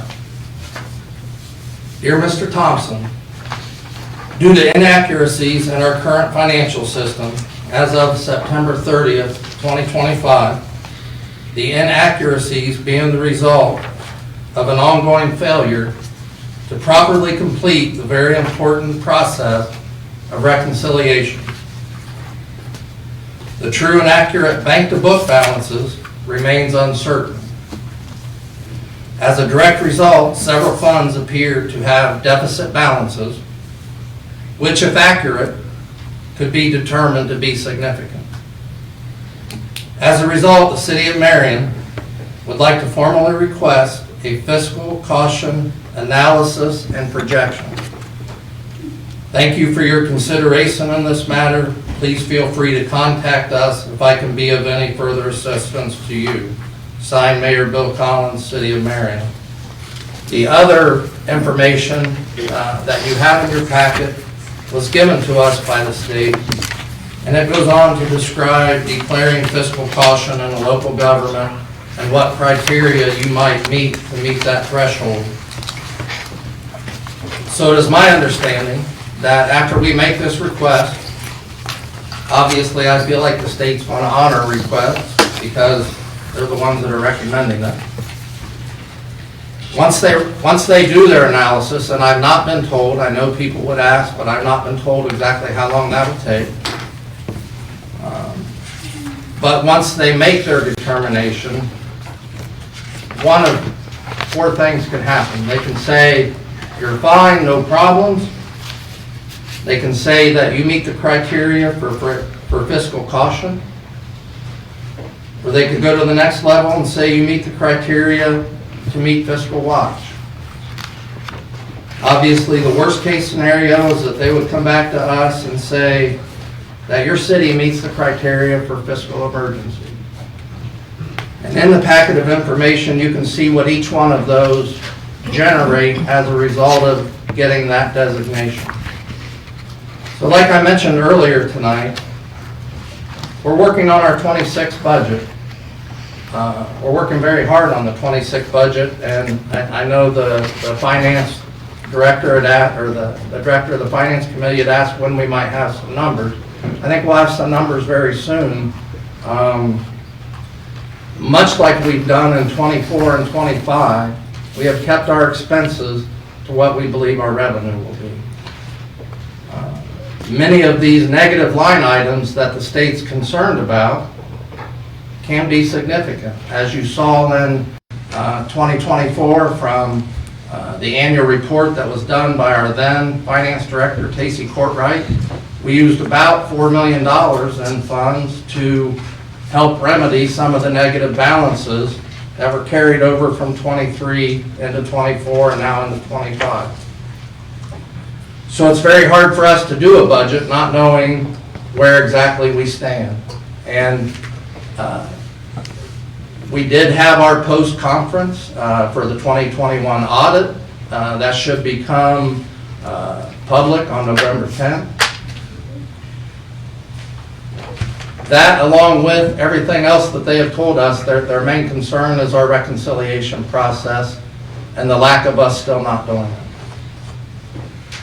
So that's, I don't think that we can afford to kick the can down the road anymore. I think we have to know where we're at.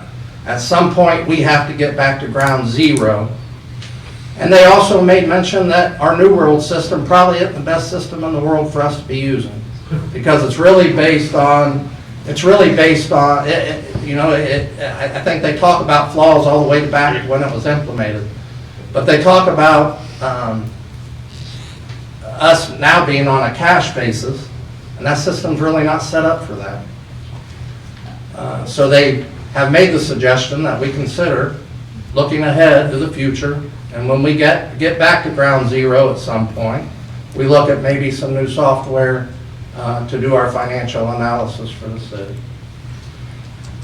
That's really not great news, but I think it's news, and I think it's news that we have to eventually address our issues, hit them going in stride, and figure out where we go once they complete that analysis. But otherwise, I don't think we'll ever know. I'd be glad to answer any questions that anybody might have on that.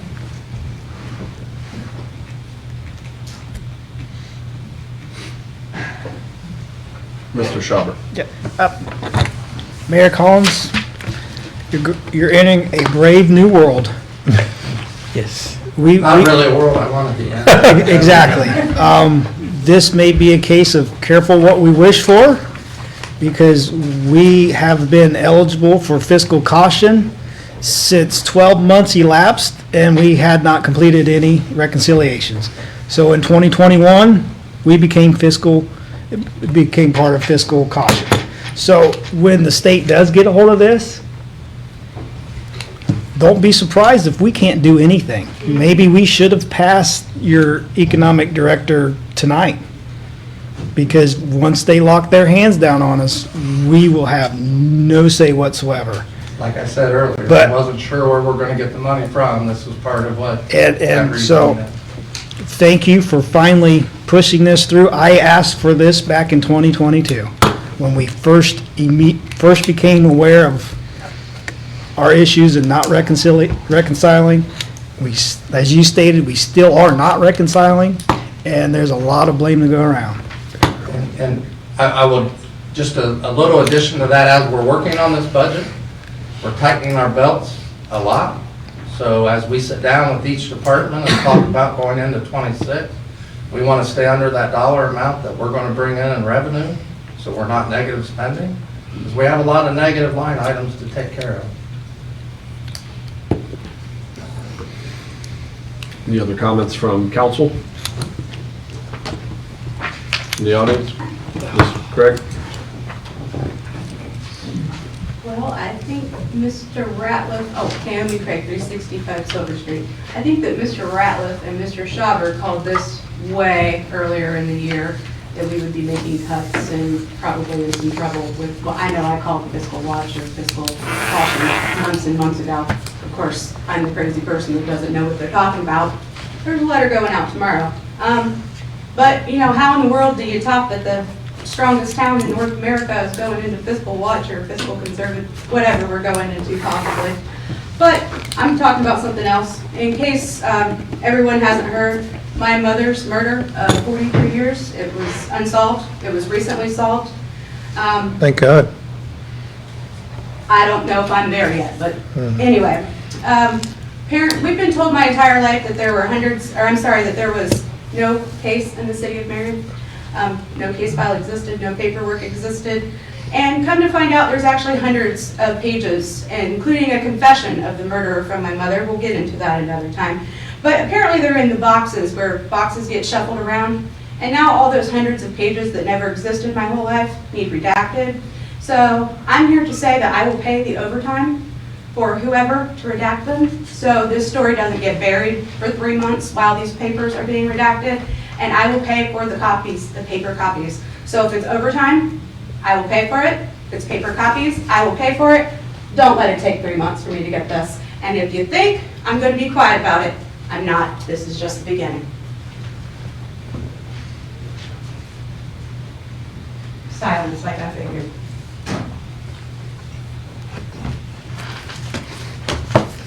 It's sickening. Y'all should be ashamed. Ms. Craig. I'm sorry, drag me out of here tonight. Mr. President, Ms. Craig, I'm we not have a sure. podium if you want to speak for a minute. That's fine, but not from the seats there. I agree. I don't I understand apologize. what you expect council to do about this. I understand and I can empathize with you. And there'll be please, conversations. You don't empathize. Empathy is when you've been through it. You sympathize. You cannot empathize. Thank you with for me. the correction. You're I welcome. sympathize with you. Mhm. But I don't think there's any action that council can sit here and say Somebody and can say, take help this woman. right now. Somebody can say, help this woman. You don't think that those conversations won't happen after this meeting? This has been going on for over a month. This is the first Okay. I'm hearing of it. The first you're hearing it, but not the first these people over here are hearing it, okay? What So am I saying was is, making don't my point. disparage Hopefully- council for being silent. I didn't disparage you. Silence, just like I thought. That's what you said. That's disparaging? Yeah. Okay, that's disparaging, because I get started on Ms. Craig, do you have anything else to Yes, add? I was hoping that one of my city council members would stand up and ask for help on my behalf. I'm sorry I put that trust in you. That was meant as disparagement. I'm bullied right into it. Mr. Schauber. So is there a backlog or is there a reason why this information is not gotten to Naomi Craig? Mr. Schauber, the only thing that I can say in response, not knowing the whole story or what she's talking about, but I know there has been some mention of litigation, and when that comes into play, I don't think there's a lot that we can say about that. Naomi Craig, 365 Silver Street. I have not mentioned the word litigation one time. I said I have an attorney, and we've discussed this issue. Never once have I said I was bringing litigation against anyone. So, don't use that as an excuse to not give me the file about my mother's kidnapping. Statute of limitations is up on kidnapping anyway. It was 20 plus years ago. Now, if you're offering to give it to the news, they're offering to give it to news sources, but they won't give it to me because I'm threatening litigation? Or did you all know you screwed up so bad that you deserve a lawsuit? So, Mr. Schauber. at one time, I believe the state said that police departments could charge for records request. Is that the case here?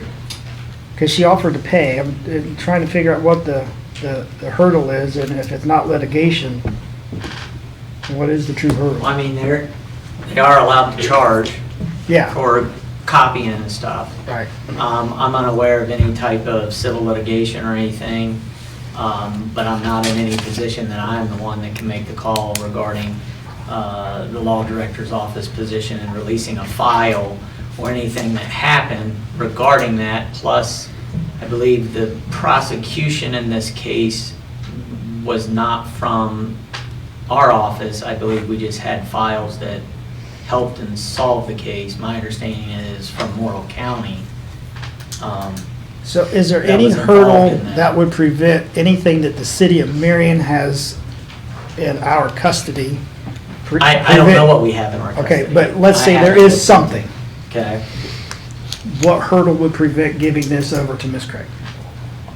The hurdle would be, what hurdle there would be, is that what you're asking? Yes.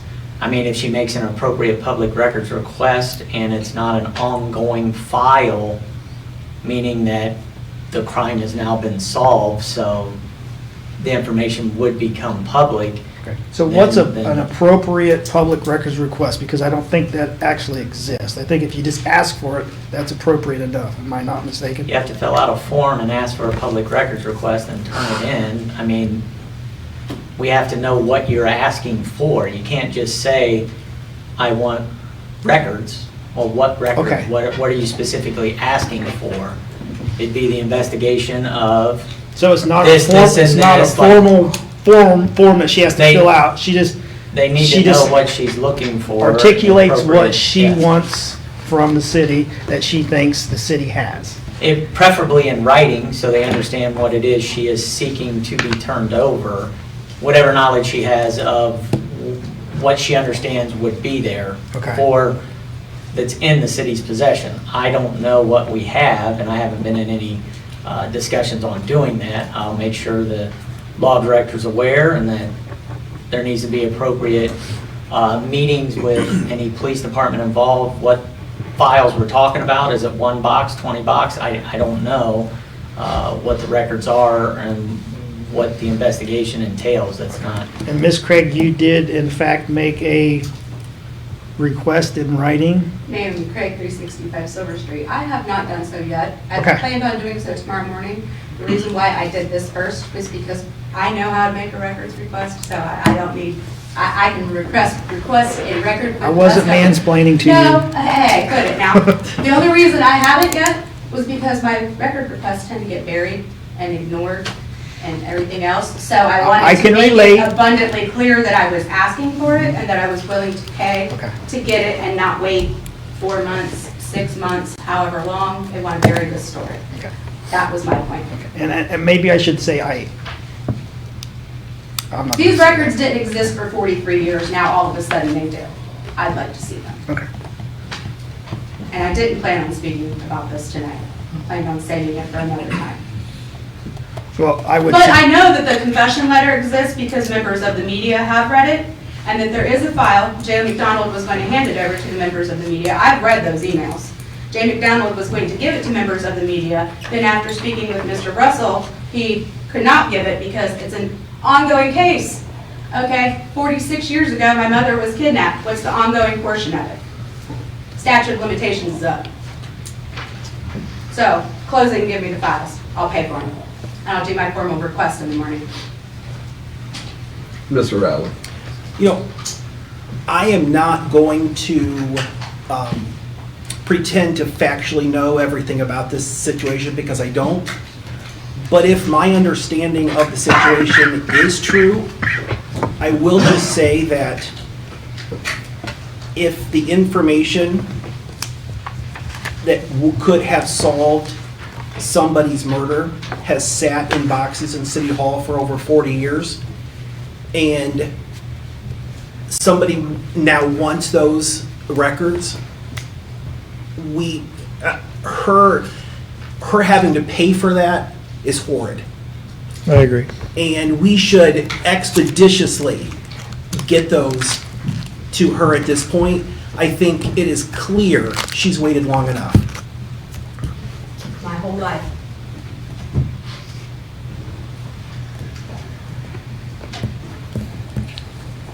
Any other matters not on agenda?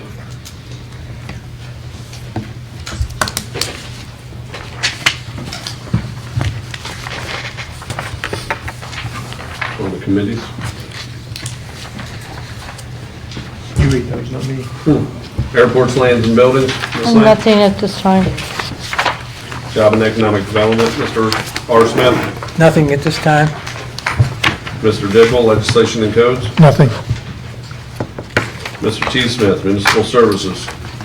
Nothing at this time. Public Utilities, Mr. Ralph. Yes, I will call one for 6:30. I'm just gonna put aqua rate hike. I'm not sure if it's gonna be a discussion or if it's going to be action. So I'm just gonna call it aqua rate hike at this point. I did make an email to Mark Russell that we started to talk about it today. I'm not sure what we're doing with it, but I think we need to start. Okay. So I know you got the email. Yes, I did. It works now. Regional Planning, Mr. T. Smith. Yes, fourth Wednesday, 7 p.m. in the Prospect Room. Streets and Sewers, we have the alley vacation survey in, so we'll do 6:35. Nothing for Traffic Commission. I'm sorry, what was it? 6:35 for alley vacation. What was the item? I'm sorry, I didn't get it. An alley vacation. Oh. Off of Patterson. Off of 6:35 for the Patterson. alley vacation. We got the survey in. Not that he's going on vacation. Nothing for Traffic Commission. Mr. Prater, who's next on zoning and annexation? Nothing at this time that I'm aware of. Thank you, Mr. Rollins. Ms. Lane, Finance? Yes, we'll call finance at 6:40. We will hopefully have the ESET fund ordinance that we can review, and the preview of the 2026 budget.